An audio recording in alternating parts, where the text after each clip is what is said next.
Okay guys, in relationships, we know the phrase, it's not you, it's me, works every time when we're trying to break up. Well, with our motorcycles, it's us, it's not the motorcycle. When we're talking about braking, swerving, and counter steering, we're going to dive into these topics to help retrain your instincts so your relationship with your motorcycle is spot on. What happened? Something must have happened. It's not you, it's me. You're giving me the it's not you, it's me routine? I invented it's not you, it's me.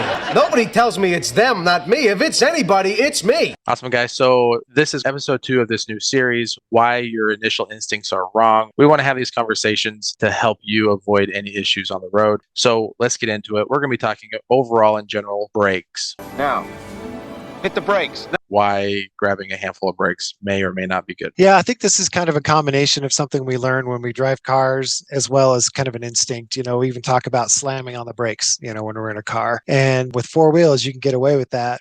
With 2 wheels, especially without ABS, if you don't have ABS, you can't get away with that. You can't just grab a handful of brakes. You're going to be down in a quick hurry. If you've got ABS, a lot of times that'll save you. You know, if you're straight up and down, if you're turning hard, it's still not going to save you. You know, your instinct when something crazy has happened, there's plenty of videos. We'll show some of those. You're responding to something, you just overdo the brakes. And when it's your front brake, you just don't have very much time to fix that, if any. It's just like you're down so fast. You got to have a little bit of finesse. We talked about this a little bit before where, you know, there's a little bit of time compression where when you're in an emergency and you're freaking out, you think you're doing something slow, but you're doing it really fast. And so practicing that braking is so key and really getting confident with the brakes. It's the most powerful control that we have on a motorcycle. You can stop a lot faster than you can accelerate. I don't care what bike you've got. And so really learning how to do that and having a high degree of confidence with that is really, really important. And it's a hard instinct to fight because you don't want to hit what you're going to hit.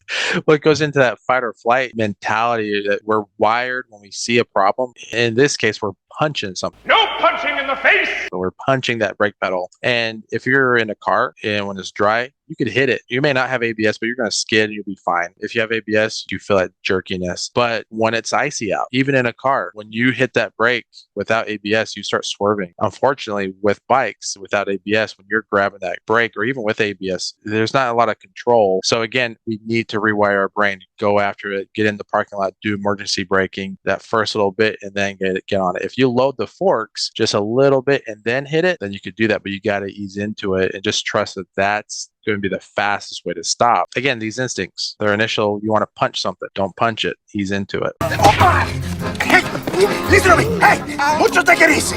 I need your help. Yeah, and I would say that kind of follows into, you know, the next thing. If you have practiced that, if you'd practice emergency braking in not an emergency when you're not freaking out, you know, hopefully we recommend ABS if you can possibly do it. But knowing where that limit is of traction, and if you have ABS, knowing what that feels like when the ABS engages and not freaking out, because that's the second instinct. Let's say you have ABS and you lock up that brake and it starts doing its thing. Yeah.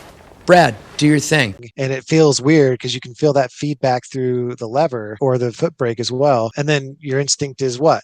Oh, something's going wrong. Oh, I got to get off it. It's no good for me to go waving my arms in the air and screaming, oh, shit, we're going to die. And you release that when you should absolutely stay on it in that situation. Now, if you don't have ABS, Good luck with that. and you lose traction, it's a different story. You need to get off the front brake, let it gain traction again if you can, and then progressively add that brake pressure again. Easy does it. And that you lose so much time in that process. Obviously, ABS is doing that over and over and over again, you know, hundreds of times a second. That's crazy. Or whatever it is. And so it makes a big difference, but not freaking out. Okay, I got this. Don't freak out. Being comfortable with, okay, that's the ABS kicking in.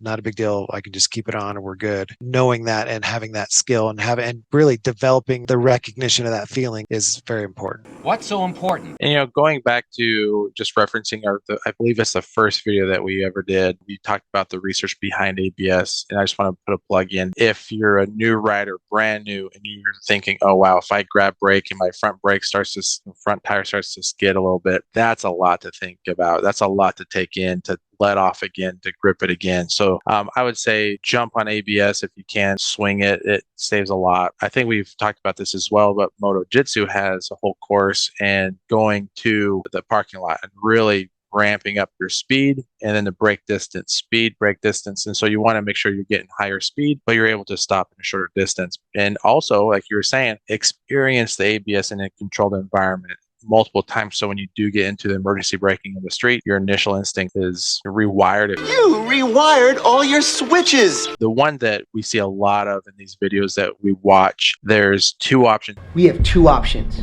you can do if you come across something that you need to avoid. It's either braking or swerving. Are those my only two options?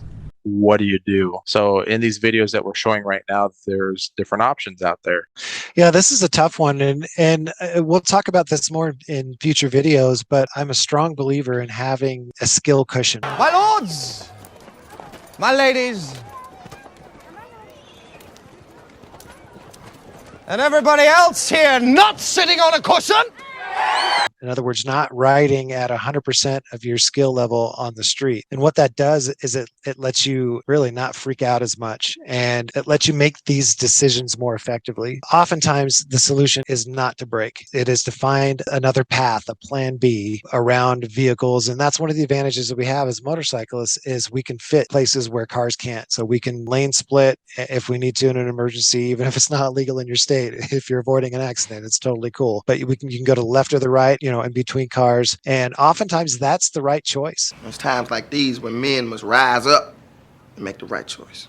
Sometimes it's tough, but you can also, if you do some braking and you realize, okay, this isn't going to work, this isn't going to be enough. Really, the opposite of trail braking, we get off the brakes and do some swerving can make a huge difference. And it's not our natural instinct. We're usually, again, we're doing one or the other. A lot of times our instinct is to brake when there's a lot of reasons to swerve. And it depends on the situation, but you need to keep those options open. Well, I wanted to keep my options open. One thing that motorcycle safety courses and just basic learning how to swerve, your initial reaction is thinking, well, I need to turn my handlebars to the direction that I need to go. But it's complete opposite. You want to basically push as hard as you can on that handlebar where you want to go. You want to get that momentum on the bike to fall where you need to go. And so if you need to swerve right, you're pushing on the right handlebar to swerve, and you just whip that bike around where you need to go. And again, that initial reaction of, oh, I just need to lean my bike over. No, you got to really hit that handlebar. And this is what I do occasionally is I practice at high speeds. How does it feel when I hit really hard on one of my handlebars to feel what that bike feels like when practicing that swerving at high speeds, braking, whatever it may be. But I think that's huge when we're trying to rewire our brain to learn how to or feel confident swerving.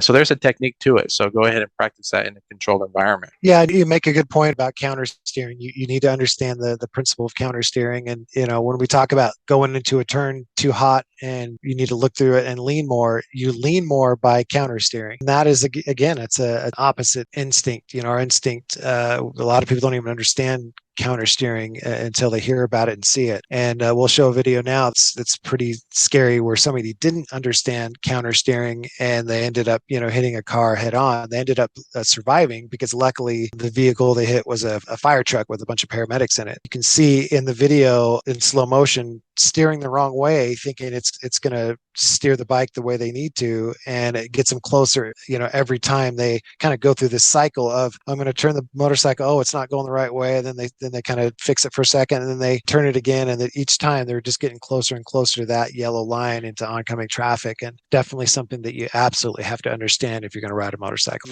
I ran into one person who had been riding since he was in his 60s. He's a tired old man. Probably, and he'd been riding all his life, and he did not understand. He did not believe that counter steering was a thing. It's not something that we realize naturally. We have to learn about it, and best way to demonstrate it to yourself is to ride down the road with one hand on the handlebar and steer without counter steering, and you'll see it'll do the opposite. So it's a great way to kind of demonstrate that to yourself. Again, the initial instincts are wrong. So let's debunk these or rewire the brain, and let's have fun riding. Hey guys, thanks for watching. Stay tuned for part 3 in a week, and we'll see you then.